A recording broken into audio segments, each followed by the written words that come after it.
that most of the fights, I would say almost all of them, are about the past. Well, we first think it's not until we learn. The child in us knows that if a certain relationship ends, it feels like death because everybody's afraid. Everybody is afraid to say something that would destroy the relationship. Women deserve to have a supportive network of like-minded women who empower, discover, and embrace her true divinity. We believe when women feel safe, loved, accepted, they feel empowered to achieve their goals and highest values.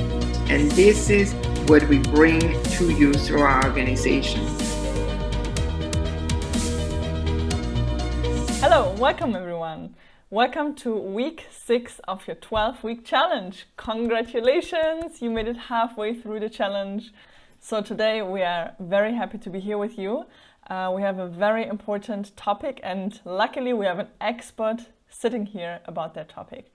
A long-awaited topic, and that is how to communicate properly. Safe conversations. One of my favorite topics, and I think one of the best tools you can really have for your life to have a good communication with almost anyone, but especially with our loved ones in our relationship. It was a topic that was where a lot of people wrote that they have a challenge in there.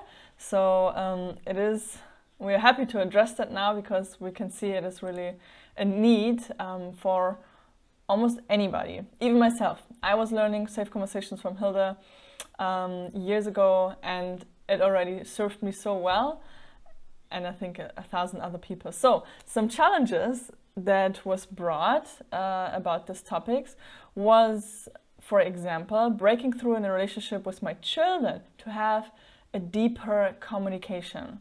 So parenting communication, rebalancing relationship with my domineering parents, having a more satisfying conversation with the spouse, connecting with adult children, relationship with the husband, communication with the husband when they're often not on the same page, husband and wife, and they're fighting a lot, creating a warm, connected and artistic communication and relationship. And even more of that, the list is long, so we can see it's definitely a very important topic, and I'm so happy to have Hilda here because tonight she's going to share about this topic and give us some little tips what we can do to really improve that. So thank you so much for being here, and thank you, Hilda, and welcome. Thank you for having me here for that. You know, communication is definitely my favorite topic. Ooh. Well, some of you know that I developed a very special protocol to work with families on that. When parents call me and say, you know, we don't know what to do anymore, our child has this and that issue, otherwise we would be just a happy family. And then we go into it. I mean, I prepare parents, but eventually I show up at their home as the communication coach. That is how parents introduce me to their children. So they would agree to be there for 2 days in the living room and hardly get any break, honestly, because what we do is to really learn to talk honestly from our core, what we're going through, how our life is, sharing while I hold the space for that and make it safe, because everybody's afraid. Everybody is afraid to say something that would anger, that would destroy the relationship, or that somebody would cut off. And we know as a child, I mean, it doesn't matter if we are 4 years old or 40 years old, the child in us knows that if a certain relationship ends, it feels like death. So therefore, it is so important to learn much about this, how we can create a safe conversation. And that is Safe Conversations is actually an organization created by Dr. Havel Hendricks and his wife, Helen. They recently, I think a few years ago, they made it public. And before that, they were therapists, imago therapists. They are founders of that. But since, I mean, we are going into the topic definitely several times during our 4-week course in January. Mm-hmm. I know today is just that we get a glimpse into this. So I'm tempted to talk a lot on this one, but I will be hold yourself back, Hilda. short on it. Yeah. So the question, because we said during the 12 weeks, we definitely respond to the questions that come from those who are interested in participating in our group. So the first one you mentioned was, how do we talk to our kids? I mean, that is the very topic that I address when parents call me in, when I fly out to their home. You know, how does this work? The main thing is, as a parent, that we need to take a deep breath and study the child and say, what is going on? You know, why we have done this. I had one video we had about reaching out to our children. Right. And I've talked about this a little bit, so I don't want to go into depth, but the main thing is asking questions. So first study the child and then journal about it. Asking questions or outreach with notes, text, and things like this, and then do real good listening. And when the child says something, we always think we have to have a smart answer, or if the child says something we don't like, that we now need to start fighting for what we believe in or what we want to say. Well, I don't think so. And don't you think blah, blah, you know, that is what we hear all our lives. We hear it all around us. We learn wrong communication. But what all we need to do is to say, oh, I see. This is what you're saying, isn't it? And repeat it. I mean, most of you know what reflective listening is. So repeating somehow, what I heard you say, but you know, that's kind of a known phrase, and the kids say, oh, she's trying communication skills on me. So just be natural and say, wow. So what you just said, well, that sounds interesting. And sometimes we can also say, that is so new to me, I really need to think about it, or I need to sleep on it, or wow, I better research on it because I have never heard that. That is definitely an option parents have. Mm-hmm. It is an option. We don't need to know about the topic they're saying or the opinion they have. Just try to understand or ask a new question or say, well, explain more about this because I have never heard that. I want to know more. So I think this is probably all I want to say today about the parent-child relationship. You can see that it is work on ourselves as a parent, that we stay firm in our core, that we can take a breath, that we can make our brain function because emotionally we react to things of our children. I mean, it's the life of our kids, you know, their opinions, what they're saying, what they're doing, and so on. And it's so easily that we get triggered. And then some emotions are triggered and we can think straight. And there it's important, breath, a moment time, knowing that, the pause makes your child even think, oh, she's really listening and she's trying to get me. No problem at all. And then say, wow, you know, I never heard this from you. And continue. So that is a big thing, to continue a conversation, because often we're so blown away by what they're saying, especially teenagers or adult children. And then we just freeze as parents.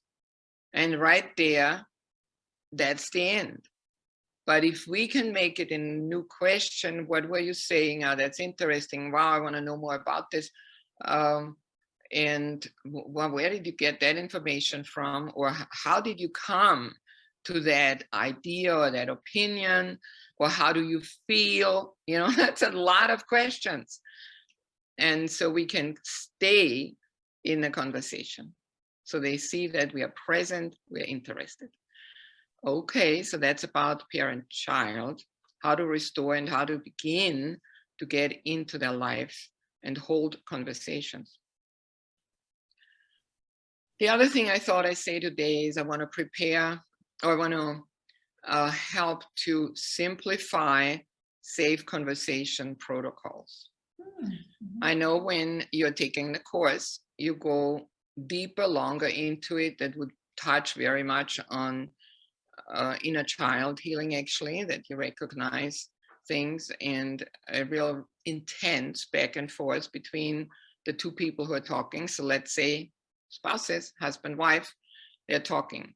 And I thought or what I have done with all my clients, I simplify in the beginning. There's 4 sentences that one person at least has to remember. The person who is interested to clarify, to open up the relationship, to create intimacy, to begin something, to have a give and take, that there's something in the middle, right, between husband and wife. So that person has to know, okay, I need to know what triggered me. Next thing, I need to know how I feel about it. And then I need to somehow connect this to something that happened before so that I don't have to say the you language. I will do an example. I'm just prepping. Could you say the last one again, Hilda? To remind, I have to know what reminds me, this event, okay. What does it remind me of in the past? Okay, thank you. Because, you know, we are triggered. We are not triggered in the moment from our spouse. We're always triggered because we always already have a hole in us, and we have a memory that we didn't work on, we didn't repair. And the 4th one would be, I would feel loved. How would I feel loved? Mm-hmm. What would I love to experience from the other person? And I go deeper into this. So I start all again from the beginning. And I thought, I do a very nice experience, actually, that my husband and I had. Because it's not always that we say, oh, we don't want to even get to that we, you did something wrong and I am triggered or angry because of that. I mean, the you we want to leave out, because right there, the spouse would shut down and at least emotionally go away. If not, just say, oh, it's always the same thing. Turn around, slam the door and leave, right? I mean, we know that happens. Yeah. That's how couples fight. So I thought about something. I thought, I mostly sit at the computer like I do here, work, have sessions or workout programs, create PowerPoints, read. That is my job. And then my husband was till recently maintaining our healing center. So he has the job that is kind of my love language, like, oh, I can go shopping, I can choose colors, or drive the tractor and mow the lawn and things like this. I grew up in the country, so this is my other side. I'm a tomboy. So I love it, and I don't have enough time for it, but it is his job. That's what we agreed on. Mm-hmm. And so I thought, how can I minimize my agony? And I thought I would really like to see him often throughout the day, to encourage me and to just have warmth, to come home from shopping and find me. Or when he leaves, that he would say, what do you need, anything, honey? And then I would feel like, okay, there's a closure, he's going, I'm here, I agree with it. That's just our roles, and I'm fine, because he will come back and he will then hug me and thank me for what I'm doing. And I can say, oh, thanks for shopping, So the give and take, that is important. Out of that I made, so I said, I want to say something. Can you take time for me? Yes. Then we sat down across from each other, and he knew nothing. I knew the protocol. because I was the one who wanted something and I was triggered. So I said, when I am alone working and I don't know really where you are you in and out, are you here, are you not? That is hard for me. And over time, it exhausts me. So that's a trigger. So I just described it. I didn't say you. I described it. And then, he repeated it. Then I said, it makes me feel alone, sad, lonely, maybe exhausted. Lonely was the biggest. So he repeated it. Then I said, it reminds me of, that's this third stem sentence. Right. Is first is, whatever I experienced and it triggered me, how do I feel about it? Third one is, it reminds me, and here I had a good memory. It reminds me of my neighborhood when I grew up. And it was like a womb, in order to be short here. It was like a womb where I thought, we can go to the neighborhood homes to play with our friends. And if anything is, then the parents would just pick up the phone and say, hey, your child is a little off today, or we are eating dinner, so we're sending her home. There was communication, and I felt like I was raised not just by my parents, but literally the village raised a child, us children. And when I shared with my husband, I started crying. I started like the appreciation and the love growing up in a womb on my street. And I was so full of it. I had such good positive emotions. And I said, and I want to experience that again. That safety, that connection, that belonging. I want to experience that again. So he repeated that and cried, actually. And then the fourth one is I would feel loved if I could experience, and in this case it was easy to say, if I could experience this. I know we don't have neighbors, they're not gonna watch over me. We don't have many friends here because we moved here a few years ago. But if you could create that, if we could create this, our kids are gone, we're parents, the empty nesters. And if we could create this, then I would feel so much more bonded and loved in this connection between us. And he got it. I mean, even the mentor we had, it was a safe conversation. A friend, everybody or many here know Nancy, it was at Nancy's house. And so she was there, and all three of us cried because it was just so nice to tell a story, a part of my upbringing, and everybody could take part in the emotion of that. And that's really what happened. And this is today my gift to you, sharing that story and giving you these 4 sentences. I promise you, if you experience something that triggers you, then you have experienced a hurt about something like this in the past. Mm-hmm. And the rule is, or the protocol of safe conversation is that you think, oh, when did I experience that? Maybe the dishes in the sink is such a major issue for most people, or that the guys drop all their socks and underwear on the floor, right? So a worldwide issue. Then you need to think, oh yeah, was I blamed because I had brothers and then I needed to do the dishes? I was always the one ending up with the stuff, or that my mom yelled at me or something. Then we can say, it reminds me of the fighting over the dishes in our house all the time. And I was the one to blame. I was the only girl, blah, blah, blah. And it would really, I would feel so loved if we could create a system that our kids also, every night somebody else needs to make sure the sink is empty, for example. So this is how we get to our past stories that wounded us, and we can create a solution so we feel peaceful and loved. Yeah, I love it. It's very powerful.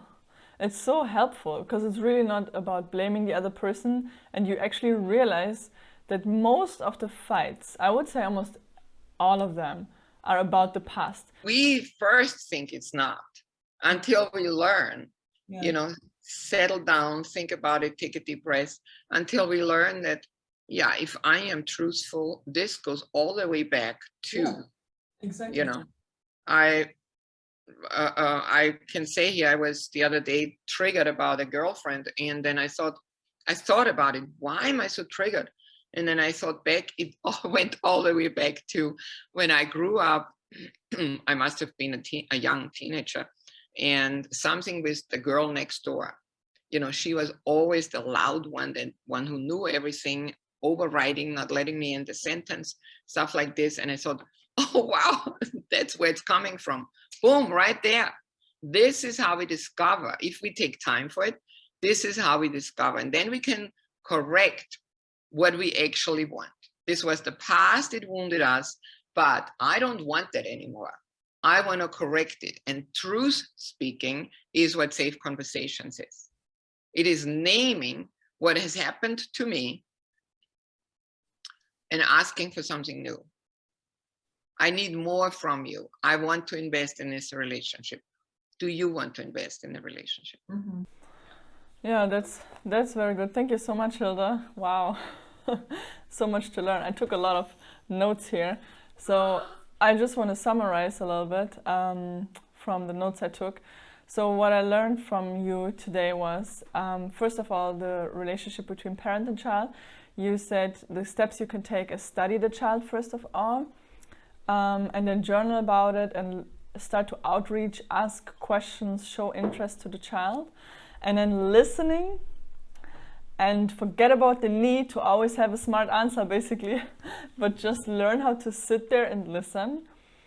And then the last one, very important, I think, you said don't freeze, but ask questions to stay in the conversation once they made the comment, and maybe you're shocked or however you take it.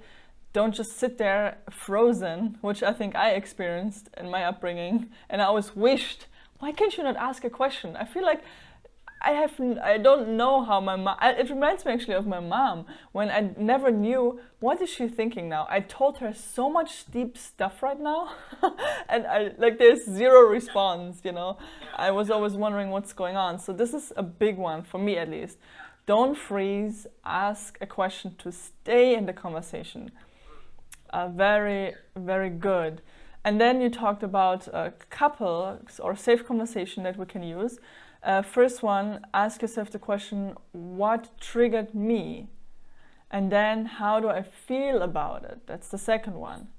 And then the third one, what does this remind me of? Thinking back of your past, have you experienced that, like you said, in your upbringing, this dishes in the sink, that was always the trouble. And then lastly, to make a positive step, is how would I feel loved? What can you say? What request can you make to your partner that you feel more supported and loved? Yeah, so it's a lot to learn, a lot to reflect upon, and I wish all of you a lot of fun. Fun is not the right word to practice, but patience, I think. Patience with yourself, settle down with that, think about it, and start to practice, and don't be afraid. Just make one step at a time. And even if the first time you want to practice that, you just come to the point what triggered me and you stay there. It's fine. It's the first step, right? It's a complete new system that we have to suddenly learn to have a conversation. But it's such a wonderful system that we can rely on, that really brings us in a positive direction. The blaming stops, the fighting stops, and you get to look at yourself. What hurt you, and how can you move forward? I love it. Thank you so much, Hilda. I think it's so valuable. I want to add on just a teeny bit when you were saying now, even if you just make the first step, you know, it does help. Even if you don't know the whole system, or the spouse doesn't know how to reflect back and the whole system. When we can announce that, oh, something threw me off, I better look inside and take some time, because I am not a good partner right now. I'm not, you know, I'm irritated or I'm out of it. Mm-hmm. even comments like that help, that we remove ourselves and don't leave the garbage in the room. Yeah. It's also with kids that we can say, you know, sometimes, let's say the family is together and something happened and nobody agrees on what TV program to turn on or what game to play or something like this. And if one person, let's say the mother, is losing it, then I can say, oh, wow, this is all a little overwhelming. This is so much for me. I really want you all to get on the same page and decide it. And I just want to be with you. I come back when you made the decision. I come and I want to be with you and come back then. Yeah. Then the kids know what's going on. It's not that you're also bad or I just disappear or suddenly I lose you, but creating safety. Back to that again, you know, creating safety, that people know what's going on in me, why I'm here or why I'm leaving. So thanks. Nothing else to say. Just yeah, that's wonderful. Thank you so much, Hilda. You will receive in the email, you will see the questions that you can work through, and we would love to hear your feedback. How's it going? Did you try it? We really want to encourage, try it out and let us know. You still have in the email the feedback form, so give us a message on how it went. And in week 8 also, when we meet again live, you can also share your stories and how it went. Yeah, so anything else, Hilda, from you to say? Thank you, Diana. Wonderful. I'm excited to see you all again. Yeah, thank you so much. Bye-bye.